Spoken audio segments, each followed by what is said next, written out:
The stars had watched humanity for a very long time. Hidden probes floated in the darkness of space, recording everything. They watched humans fight their wars. They watched them split the atom and nearly destroy themselves. They watched them reach for the moon, then Mars, then the moons of Jupiter. For 300 years, the Galactic Assembly observed this small blue planet and its strange, violent, short-lived creatures. The Assembly was ancient. 4,000 species had joined its ranks over 11,000 years. Some joined willingly. Most did not. The Assembly believed in order. It believed that stronger species should rule weaker ones. This was simply the natural way of things. Every new species discovered was measured, tested, and given a rank. The strongest sat at the top. The weakest served at the bottom. Humanity had been ranked long ago, before they even knew aliens existed. They were classified as Tier 7, one of the lowest ranks possible. Violent but primitive. Clever but self-destructive. Useful only for labor and nothing more. Now the time had come to collect them. Ambassador Vethorn stood on the bridge of his flagship, the Eternal Judgment. He was a tall creature with gray skin and 4 eyes that saw in spectrums humans could not imagine. Behind him, 11 more dreadnoughts held position. Each ship was 5 kilometers long, bristling with weapons that could crack a planet in half. This was a pacification fleet, designed to terrify young species into immediate surrender that it had never failed. Not once in 6,000 years.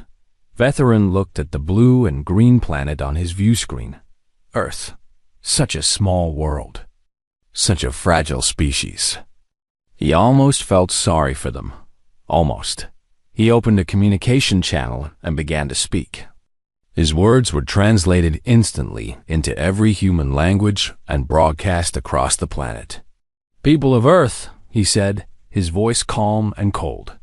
"I am Ambassador Vethorn of the Galactic Assembly. Your world has been observed and evaluated. You have been classified as a Tier 7 species under the Universal Hierarchy. This classification is final and cannot be appealed." He paused, letting the weight of his words settle. "You are hereby ordered to surrender all sovereignty to the Galactic Assembly.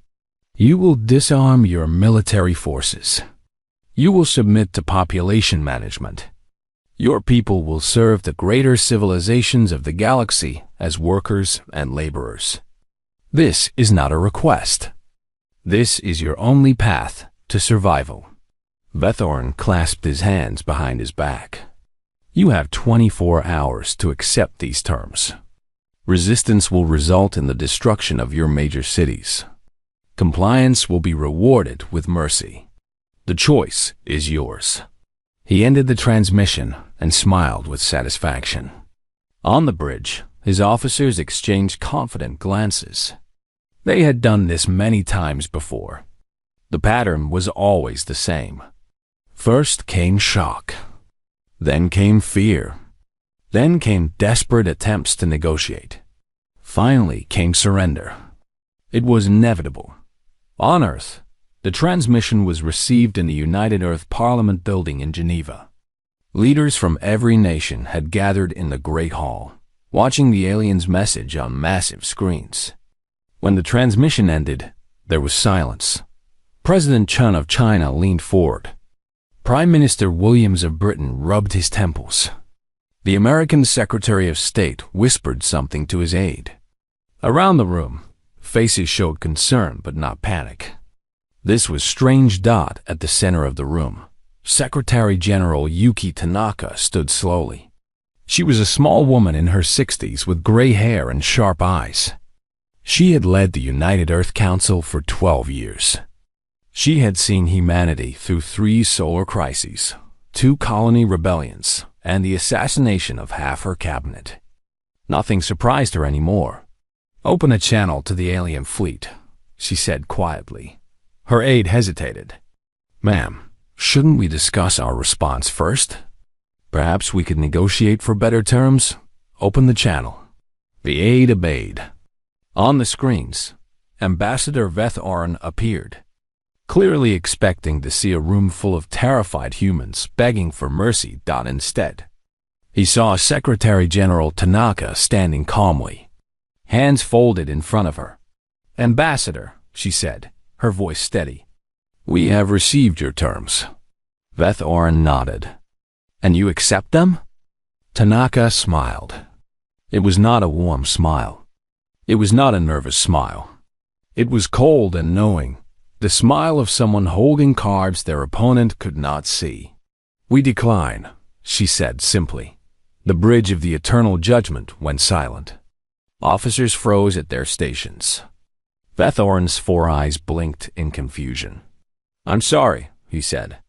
"Perhaps the translation was unclear. You decline?" "Your translator works fine," Tanaka replied. "We decline your terms. All of them. Earth will not surrender. We will not disarm. We will not serve anyone." She leaned slightly forward. "You have 72 hours to remove your fleet from our solar system. This is not a negotiation. This is not a request. Leave or face the consequences." She paused, and her cold smile widened just slightly. "The choice is yours." The transmission ended. On the bridge of the eternal judgment, nobody moved. Nobody spoke. Vethorin stood frozen, his mind trying to process what had just happened. In 6,000 years of pacification missions, no species had ever refused. Not one. Young species always surrendered when they saw the power of the assembly fleet. They begged. They pleaded. They offered anything to survive. These humans had smiled and told him to leave. "Ambassador," his tactical officer said carefully, "perhaps they do not understand our capabilities. Should we demonstrate our weapons on one of their outer colonies?" Vethorin shook his head slowly. Something was wrong. He had studied humanity for months before this mission. They were supposed to be fractured, divided, always fighting among themselves. They were supposed to be easy to frighten. The woman who had just spoken to him showed no fear at all. None. Her eyes had been calm, calculating, like a predator watching prey stumble into a trap. "Increase surveillance," Vethorin ordered quietly. "I want to know everything happening on that planet. Every military base, every factory, every communication. Something is not right here." His officers rushed to obey. Far below, on the surface of Earth, Secretary General Tanaka walked out of the Parliament chamber. General Marcus Cole, commander of Earth's combined military forces, fell into step beside her. "They will not leave," Cole said. It was not a question. "No," Tanaka agreed. "They will not. Then we proceed with Prometheus?" Tanaka looked up at the sky, knowing that somewhere beyond the blue, 12 massive warships waited to enslave her world. "We have prepared for this moment for 130 years, she said quietly. "Every hidden shipyard, every secret weapon, every sacrifice made in silence." She turned to Cole, and her eyes were hard as iron. "Wake them all up, General. It's time to show the galaxy what humanity really is." Cole nodded once and walked away, already speaking into his communicator dot above Earth. Ambassador Vethorin waited for the humans to break. He did not know that he was the one standing in a trap. He did not know that humanity had been watching the Watchers. He did not know that every probe, every scan, every analysis the Assembly had conducted over 3 centuries had been detected, studied, and used. The humans were not afraid because they had nothing to fear. The countdown had begun. Ambassador Vethorin stood at the observation window of his flagship, watching Earth rotate slowly below. 48 hours had passed since the humans delivered their impossible response. He had expected them to reconsider. He had expected panic to spread through their cities. He had expected their leaders to come crawling back, begging for mercy. None of that happened. Instead, something far more disturbing was occurring. The humans had gone quiet. "Report," Veteran demanded, turning to his intelligence officer, a nervous creature named Cathal, with too many limbs and not enough confidence. Cathal's voice trembled slightly. "Ambassador, we are detecting unusual activity across the human solar system. Factories on Earth, Mars, and the Jupiter colonies have shifted production. We cannot determine what they are building. Their communications have become encrypted using methods we cannot break." "Cannot break?" Vethorn's eyes narrowed. "We have broken the codes of 1,000 civilizations." "Yes, Ambassador. But the humans appear to be using a new system.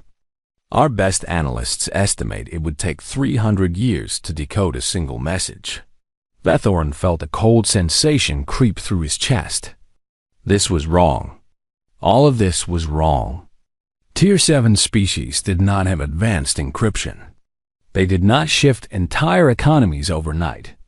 They certainly did not refuse surrender demands from a pacification fleet. "What about their military movements?" he asked. Cowell checked his display. "Their visible fleet remains in defensive positions around Earth and Mars. 212 ships total, mostly small frigates and outdated cruisers. No match for our dreadnoughts. And their population? Surely there is panic among the common people." Cathal hesitated. This was the part he did not want to report. "Ambassador, there is no panic. Civilian traffic continues normally. Markets remain open. Children attend their schools." He paused.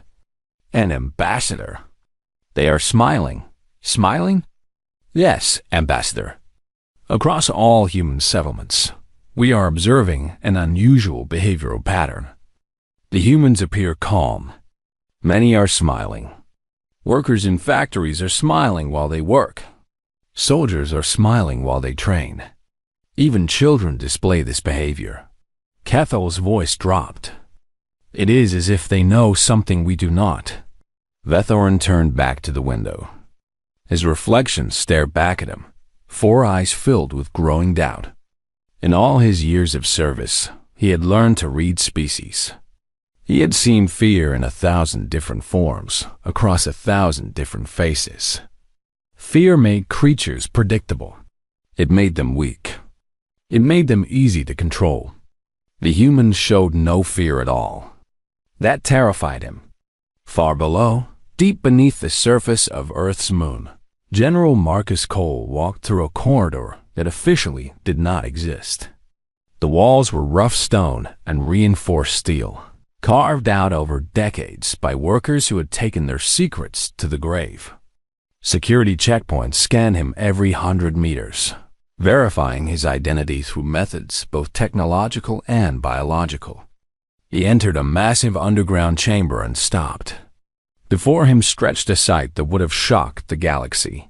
Ships, thousands of them, arranged in perfect rows, their hulls gleaming under artificial lights. These were not the old frigates and cruisers that the assembly had observed. These were something else entirely. Sleek, angular, built with technology that humanity had secretly developed over more than a century. Colonel Sarah Chun approached him, her boots echoing on the metal floor. She was the commander of the Hidden Fleet, a position she had trained for her entire adult life. "General," she said, "all ships report ready. Cruiser at battle stations. The Prometheus protocol is fully active." Cole nodded slowly, his eyes moving across the rows of warships. "How long did the assembly watch us, Colonel?" 312 years, sir. Since they first detected our radio signals. And in all that time, they never found this? Chun allowed herself a small smile. "No, sir. They found exactly what we wanted them to find. Old ships. Primitive weapons. A species too busy fighting itself to pose any threat." She gestured at the fleet before them. "They never looked deeper. They never imagined we were capable of hiding anything. Cole thought about the generations of men and women who had worked on this project. Scientists who published false research to mislead alien observers. Engineers who built dummy facilities to attract attention while real work happened underground. Soldiers who trained in secret, knowing they might never see the enemy they prepared to fight. All of humanity, united by a single truth that had been passed down from leader to leader for over a century. They were not alone in the universe, and whatever was out there did not wish them well. Our ancestors detected the first probe in 1892, Cole said quietly. They did not have the technology to intercept it, but they knew it was there. They knew something was watching, and they made a choice. To prepare, Chun said. To prepare. To hide our true strength. To let the Watchers see weakness while we built something they could never imagine. Cole turned to face her. Today, we show them the truth. On the flagship Eternal Judgment, alarms suddenly blared across every deck. Vethorn rushed to the tactical display, his heart's pounding. Report! What is happening? His sensor officer's voice was barely a whisper. Ambassador, we are detecting ship signatures. Thousands of them. They are emerging from locations across the human solar system. Thousands? That's impossible. Our scans showed only 200. The scans were wrong, Ambassador. Or they were deceived. The officer's hands trembled as he worked his controls. Ships are launching from beneath the lunar surface. From inside asteroids. From the moons of Jupiter and Saturn. From locations we classified as barren rock. The tactical display filled with red dots. They multiplied like stars appearing at sunset, spreading across the solar system in every direction. Vethorn watched in horror as the number climbed past 1,000, 2,000, 3,000. How? He breathed. How did they hide this from us? Nobody answered. Nobody could. A communication signal flashed on the main screen. Vethorn hesitated, then accepted it. Secretary General Tanaka appeared, standing on what appeared to be the bridge of a warship far more advanced than anything the Assembly had expected. Ambassador Vethorn, she said calmly, 24 hours remain on our deadline. I wanted to give you one final chance to reconsider your position. Behind her, through massive windows, Vethorn could see ships moving into formation. Hundreds of them, bristling with weapons his sensors could not fully analyze. This is impossible, he stammered. You are Tier 7. You cannot have this technology. You cannot. Your classification system was wrong, Tanaka interrupted. Your assumptions were wrong. Your entire understanding of humanity was wrong. She stepped closer to the screen, and her cold smile returned. You watched us for 300 years and learned nothing. You saw us fight each other and thought we were weak.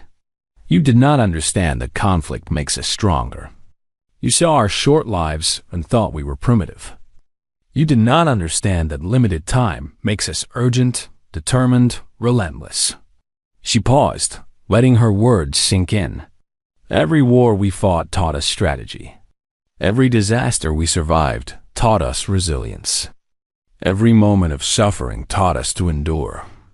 And every second your probes watched us, we were watching back, learning your technology, improving upon it, preparing for the day you would come. Vethorn's mouth opened, but no words came out. 24 hours, Ambassador, Tanaka said. Leave our solar system and tell your assembly that Earth is not a world to be conquered.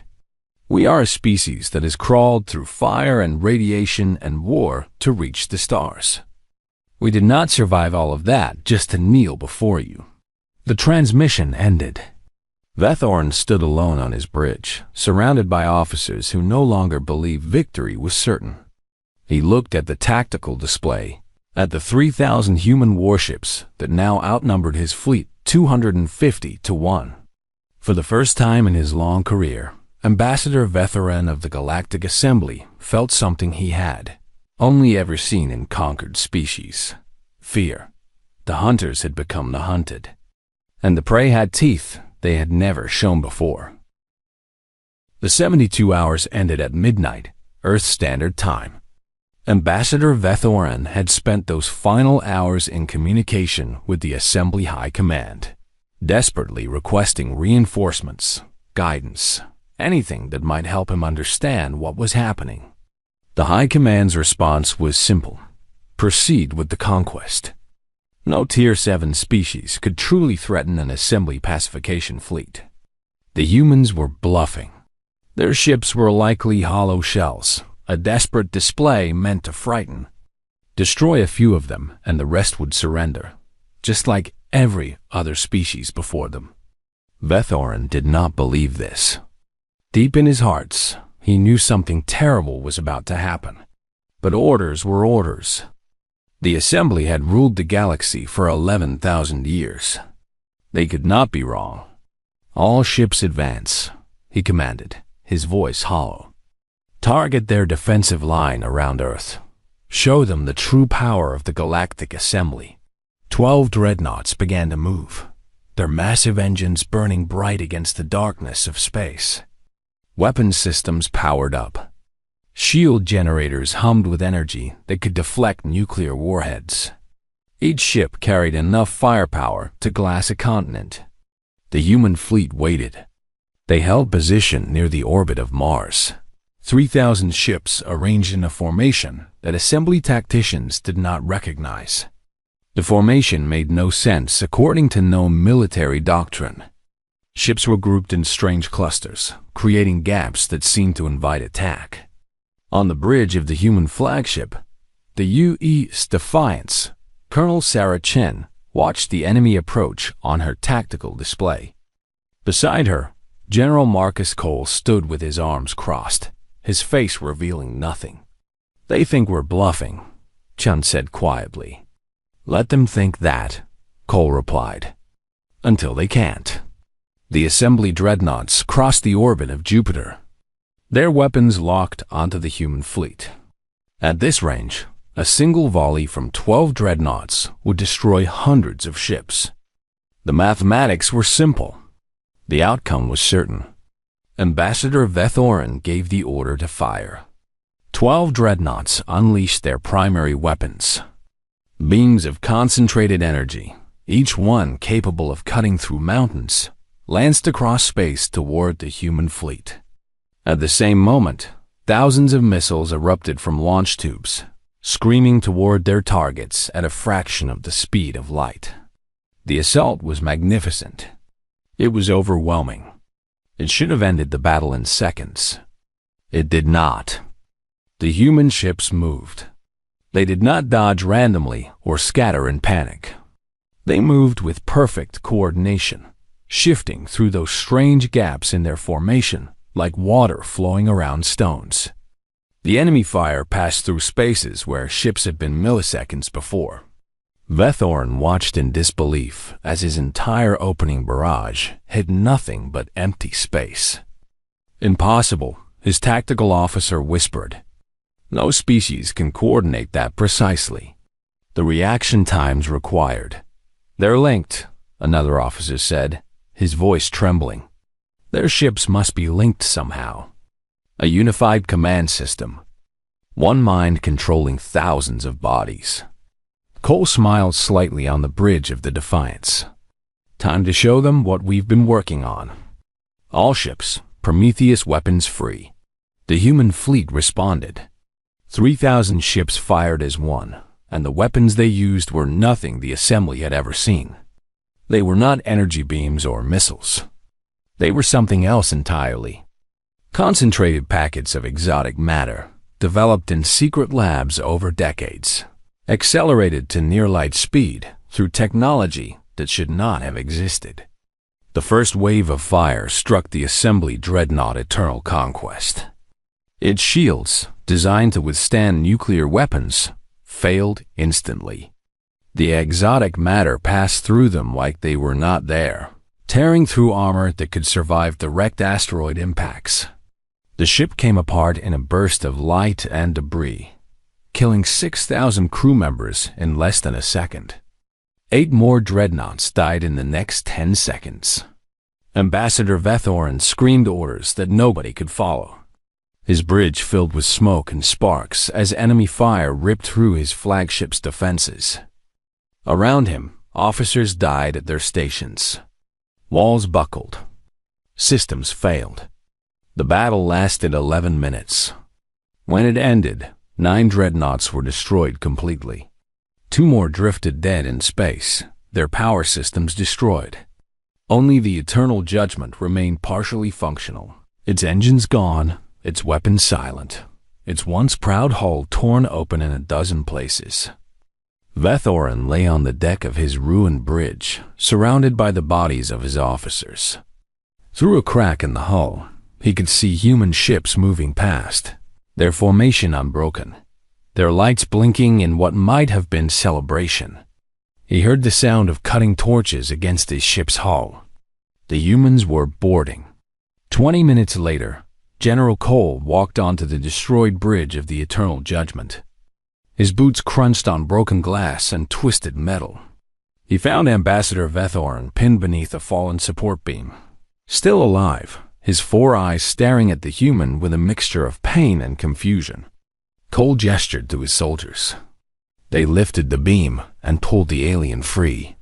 Medical officers began treating his wounds. They were not cruel. They were efficient. Why? Vethorin managed to say, "How?"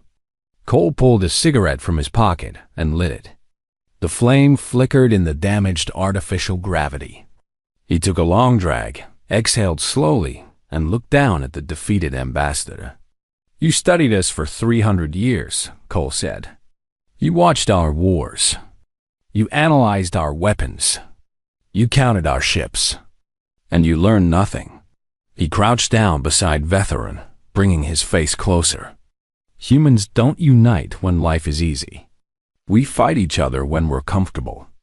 We argue and divide and waste our energy on stupid conflicts." He tapped ash from his cigarette. "But when something threatens all of us, when something attacks our existence itself, we become something else. We become one." Vethorin's breathing was labored. "One mind, controlling your fleet. Not one mind. Millions of minds, all choosing to work together. Every pilot, every gunner, every engineer, all connected through neural links we developed in secret, all thinking as a unit while remaining individuals." Cole stood up. "You thought our division was weakness. You were wrong. Our division is what we show the universe when we don't need to be strong. Our unity is what we show when we do." He walked toward the shattered window, looking out at the debris field that had once been an invincible fleet. "You gave us something we hadn't had in centuries," he said. "A common enemy. A reason to stop fighting each other. Every nation, every faction, every person on Earth heard your message and made the same choice. No. No, we will not kneel. No, we will not serve. No, we will not let you take our home." Cole turned back to face Vethorin. "Go back to your assembly. Tell them what happened here. Tell them that Earth is not a Tier 7 world. Tell them that humanity is not a species to be collected and enslaved." His voice hardened. "And tell them that if they ever send another fleet to our home, we will not simply defend ourselves. We will come to them, and we will show them what happens when you wake a sleeping predator." Vethorin was loaded onto a shuttle along with the other survivors. As the shuttle left the ruined fleet behind, he looked back at the human ships one final time. They were already reforming, already preparing for whatever came next. He had come to Earth expecting to conquer a primitive species. He was leaving with a warning for the entire galaxy. The message would reach the Assembly High Command in 3 days. It would spread to every member species within a week. It would change everything. Humanity had announced itself to the universe, and the universe would never forget the lesson learned in the light of burning dreadnoughts. Some species refused to be prey. The news of the disaster spread through the Galactic Assembly like fire through dry grass. At first, no one believed it. A pacification fleet destroyed by a Tier 7 species? Impossible. There had to be a mistake. The reports must be exaggerated. Then the survivors arrived at Nexus Prime, the Assembly's capital station, and told their stories. They described weapons that passed through shields like they were not there. They spoke of a fleet that moved as one organism. Thousands of ships dancing through enemy fire with impossible precision. They whispered about the human general who had walked through the wreckage of their flagship with a burning stick in his mouth, showing no fear, no mercy, only cold satisfaction. The High Council called an emergency session. Representatives from all 4,000 member species crowded into the grand chamber, their voices rising in chaos and accusation. How had this happened? Who was responsible? What would be done? Elder Counselor Vethmer, the oldest and most respected member of the Hegemony Council, raised his hand for silence. The chamber gradually quieted. "We face a crisis unlike any in our history," he said, his voice heavy with age and authority. "A primitive species has defeated an assembly fleet through means we do not understand. This cannot be allowed to stand. If word spreads that the assembly can be defied, our entire order will collapse." Murmurs of agreement rippled through the chamber. "Therefore," Vethmer continued, "I propose we dispatch a war armada. 500 ships from 12 member species. We will crush this rebellion so completely that no world will ever dare resist us again." The motion passed within the hour. The greatest military force, assembled in a century, began gathering at the edge of human space. On Earth, Secretary General Tanaka received the intelligence reports with calm interest.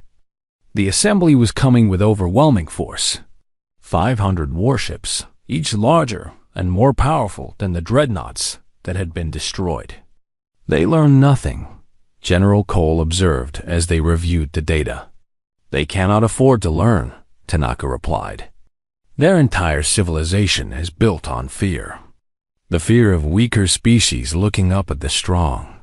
If that fear breaks, everything breaks with it." She turned to her tactical display. "We will not wait for them to reach our home. It is time to take the war to them." The human fleet departed Earth 1 week later. 3,000 ships carrying the hopes and determination of an entire species. They did not head toward the approaching armada. Instead, they scattered across space, vanishing into the darkness between stars. The assembly armada arrived at Earth's solar system to find it nearly empty.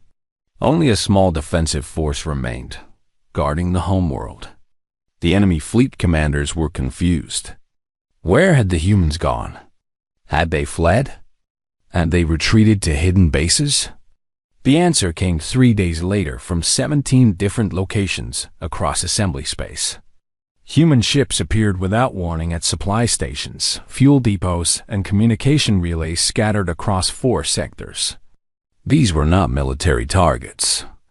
They were the infrastructure that kept the assembly functioning, the vital points that allowed fleets to travel and systems to communicate. The attacks lasted less than an hour each. Human ships dropped out of faster-than-light travel, destroyed everything of value, and vanished before reinforcements could arrive. They left no survivors to question. They took no prisoners to ransom. They simply broke things and disappeared.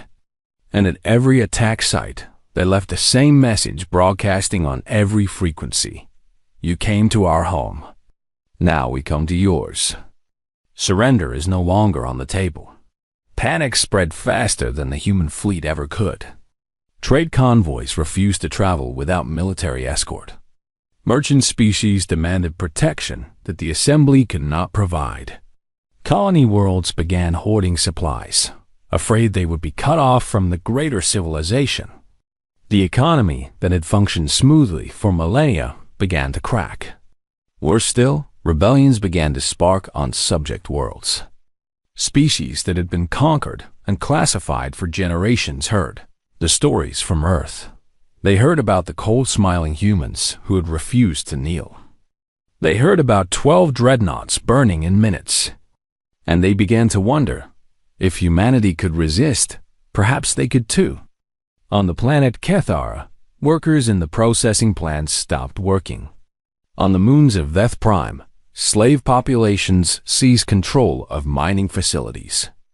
On a dozen other worlds, small acts of defiance grew into larger movements. The Assembly was not just facing a war. It was facing the collapse of everything it had built. Elder Counselor Vethmer sat alone in his private chambers, staring at reports that showed his civilization crumbling.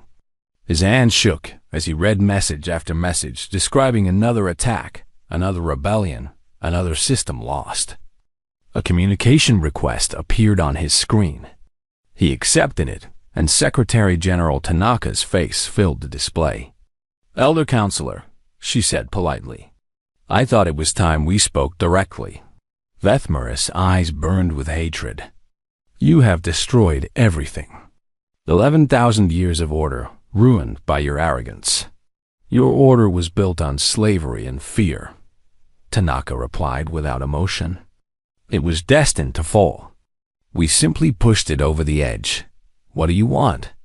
Resources? Territory? Name your price and this madness can end." Tanaka shook her head slowly. "We do not want your resources or your territory. We want something much simpler." She leaned forward. "The Galactic Assembly will dissolve. Every member species will be given the right to govern themselves. The tiered classification system will be abolished. No species will be ranked above or below another." Vethmer laughed bitterly. "You want us to destroy ourselves. I want you to become something better. A community of equals instead of a hierarchy of masters and slaves." Her voice softened slightly. "We are not your enemies, Elder Counselor. We could be your partners. Humanity has no desire to conquer the galaxy. We simply refuse to be conquered ourselves. And if we refuse your terms?" Tanaka's expression hardened. "Then humanity will make an example. We will dismantle the Hegemony Council piece by piece, system by system, until nothing remains. And the galaxy will remember what happened for the next 11,000 years." She paused, letting the weight of her words settle. "You have one solar cycle to decide. Use the time wisely." The transmission ended. Vethmer sat in silence for a long time. Around him, the station hummed with the activity of trillions of beings going about their lives, unaware that their entire civilization hung by a thread. He thought about the species that had built the Assembly all those years ago. They had believed they were creating something eternal, something perfect. They had believed that strength gave them the right to rule, that fear was a tool like any other. They had never imagined a species like humanity, a species that fought among themselves until something bigger threatened them, a species that lived short lives but burned bright with determination, a species that smiled in the face of overwhelming force and said no. Vethmer made his decision. He opened a communication channel to the High Council and requested an emergency session. As he prepared his remarks, he realized that he was about to end 11,000 years of history. The humans had not conquered the galaxy. They had simply shown the galaxy what it could be without fear. And that was far more dangerous than any weapon. Elder Counselor Vethmer stood before the High Council with humanity's terms in his hands. Around him, the most powerful beings in the galaxy waited for his recommendation. Some wanted war. Some wanted surrender. All of them were afraid. "We cannot accept these terms," declared High Commander Kethvolume, leader of the Hegemony military forces. "To dissolve the Assembly is to admit defeat. Our ancestors built this civilization to last forever. We cannot abandon it because one species refuses to obey. One species has already destroyed a pacification fleet and crippled our infrastructure," Vethmer replied quietly. One species has inspired rebellions across 17 sectors. One species has shown the galaxy that we can be defied. He held up the reports. How many more ships must we lose? How many more systems must burn before we admit the truth? And what truth is that? Keth Volume demanded. Vethmer met his eyes. That we were wrong. That strength does not give us the right to rule. That fear was never a foundation, only a cage. He set down the reports. The humans are offering us a chance to become something better. I recommend we take it. The chamber erupted in argument. Species that had benefited from the hierarchy screamed in protest. Species that had suffered under it saw a sudden hope. For hours, the debate raged with no resolution in sight. Finally, High Commander Keth Volume made his decision. He would not accept surrender. He would not watch everything his people had built collapse because of one upstart species. He would crush the humans so completely that no one would ever dare resist again. He gathered every ship still loyal to the Hegemony Council. 400 warships, the remnants of the war armada plus reinforcements from loyal systems. They would make their stand at Nexus Prime itself, the station that had been the heart of assembly power for millennia. Let the humans come. Let them try to take the center of galactic civilization. They would learn that some things could not be conquered. The human fleet arrived 2 weeks later. General Cole stood on the bridge of the Defiance, looking at the massive structure of Nexus Prime through his view screen. The station was enormous, a constructed world hanging in space, home to trillions of beings from across the galaxy. Surrounding it, the Hegemony fleet had formed a defensive formation, their weapons aimed outward, ready to die protecting everything they believed in. General, Colonel Chun said quietly, intelligence reports that the civilian population of Nexus Prime numbers over 2 trillion. If we attack the station directly, we will not attack the station, Cole replied. That was never the plan. He opened a communication channel that broadcast across all frequencies, reaching every ship in the Hegemony fleet and every ear on Nexus Prime. This is General Marcus Cole of the United Earth Forces. We have not come to destroy Nexus Prime. We have not come to slaughter trillions of innocent beings. We are not you. He paused, letting his words spread. We have come to end the Hegemony Council. Not the people it rules, but the system that oppresses them. Your fleets cannot stop us. Your weapons cannot protect the leaders who hide behind civilian shields. We will find them. We will remove them from power. And then we will leave. High Commander Keth Volume laughed at the transmission. Remove the leaders? The Hegemony Council was scattered across the station, protected by layers of security that no force could penetrate. The humans would have to destroy the entire station to reach them, and they had just promised not to do that. It was an empty threat. Then the human fleet moved. Instead of attacking Nexus Prime, they split into dozens of smaller groups and jumped to faster-than-light travel. They vanished from sensors, reappearing moments later at locations across the galaxy. The Hegemony homeworlds, not the colonies or the outposts. The original worlds of the species that had founded and controlled the assembly for 11,000 years. The places where their governments sat. The places where their power was centered. The attacks were surgical, precise. Human forces did not bomb cities or destroy infrastructure. They targeted specific buildings, communication centers, government headquarters, military command posts, anything that allowed the Hegemony to control its empire. On Veth Prime, human soldiers in advanced armor dropped from orbit and seized the planetary capital in 3 hours. They disabled every system that connected the world to the greater assembly network, cutting it off completely. Then they left, taking the planetary governor with them as a prisoner. On Cathara, Human ships destroyed the orbital defense grid and landed ground forces at the main military base. They captured the commanders, downloaded their strategic data, and departed before reinforcements could arrive. On 12 other worlds, similar operations occurred simultaneously.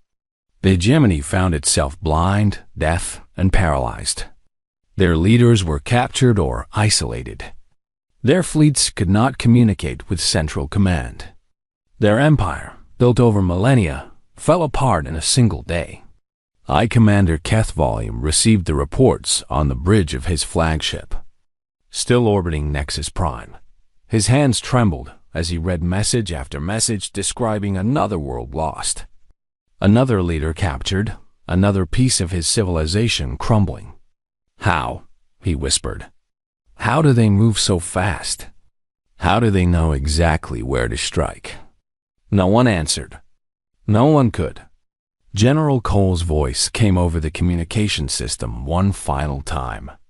"High Commander, your homeworlds are occupied. Your leaders are in custody. Your fleets are scattered and leaderless. The Hegemony Council no longer exists as a functioning government." His voice carried no triumph, no gloating, only calm finality. Humanity did not come to conquer. We came to liberate. Every species in the galaxy will now choose its own path. But let this be understood clearly. His tone hardened. If any power threatens Earth or any world that asks for our protection, they will face the same fate as the hegemony. The age of empires is over. The age of choice begins. The transmission ended. On Nexus Prime, the population watched in stunned silence as the human fleet held position, making no aggressive moves, offering no threats. True to their word, they did not attack the station. They simply waited. Within hours, the first petitions for independence began arriving from subject species. Within days, the old hierarchy collapsed completely. New governments formed. Trade agreements were renegotiated. Species that had been enemies for centuries found themselves equals for the first time. 2 months later, Secretary General Yuki Tanaka addressed the United Earth Parliament. The great chamber was silent as she walked to the podium, her steps echoing in the vast space. Above her, through massive windows, the stars shone bright and clear. "They thought we were primitive," she said quietly. "They thought we were weak because we fought among ourselves, because we lived short lives, because we feared death." She looked out at the assembled representatives of a united humanity. They did not understand. "We fight because we refuse to kneel. We live urgently because our time is brief. And we do not fear death." She paused, and her voice grew stronger. "We simply hate losing." The chamber remained silent, hanging on her every word. Today, the galaxy knows our name. Dozens of species have requested alliance with Earth. Trade relationships are forming that will benefit humanity for generations. We have gone from an unknown primitive species to a power that reshaped galactic civilization in a matter of months. She turned to look at the stars. But this is not a victory to celebrate with arrogance. It is a responsibility to carry with humility. We did not fight to become the new masters of the galaxy. We fought to end the idea of masters entirely. Her voice softened. "Let us be worthy of what we have built. Let us show the galaxy that strength can exist without cruelty. That power can be wielded with wisdom. That humanity earned its place among the stars, not by conquering others, but by refusing to be conquered ourselves." She straightened, and her final words rang through the chamber. "The galaxy knows our name now. Let them never forget what it means." The applause started slowly, then built to a roar. Representatives from every nation on Earth rose to their feet, united as they had never been before. Far away, on the edge of explored space, a deep space probe detected something unusual. A signal, ancient and powerful, coming from beyond the galaxy's rim. The Assembly's oldest records spoke of why the hegemony had united in the first place. Something had threatened all life long ago. Something had driven the original species together in desperation. That something was still out there, and it had noticed the light of burning dreadnoughts. The story of humanity was just beginning, and whatever came next, they would not face it alone. The stars watched, as they always had. But now, for the first time in 11,000 years, they watched something new. A species that smiled when threatened. A species that united when challenged. A species that had learned the universe's oldest lesson and turned it into strength. Never look weak. Never surrender. And never, ever stop fighting for what matters. Humanity had arrived, and the galaxy would never be the same.